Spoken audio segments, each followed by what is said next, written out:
Let's go. Hello বন্ধুরা, নতুন একটা সকালের সঙ্গে তোমাদের অনেকটা স্বাগতম জানিয়ে আজকের ভিডিওটি শুরু করলাম।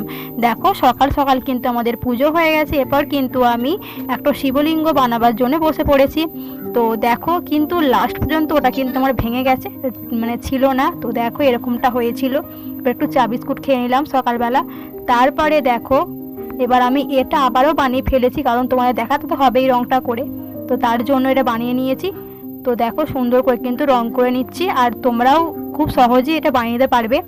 এই দেখো এবার মাথায় তিনটে সাদা কালার, এগুলো কী বলে আমি ঠিক জানি না। তো তোমরা জানলে আমার কমেন্টে বলবে। এই দেখো তো এরকমটা দেখতে লাগছে। তো কেমন লাগলো, বাড়িতে হচ্ছে কিন্তু কাজ। এই দেখো আর আমার কয়েকটা দেখো এটা আমি এঁকেছিলাম। তো কোনটা ভালো লাগছে জানিও। আমার কিন্তু কিছু আঁকা তোমাদের সামনে শেয়ার করলাম, কারণ এগুলো আমার সোশ্যাল মিডিয়াতে নেই। তো কেমন লাগছে কিন্তু অবশ্যই জানিও। কোনটা তোমার সত্যি ভালো লেগেছে, আর ভালো লাগলে লাইক কমেন্ট শেয়ার সাবস্ক্রাইব করে বেল আইকনটা প্রেস করে দেবেন। সবাই ভালো থাকবেন, আশা করি ভিডিওটা ভালো লাগে।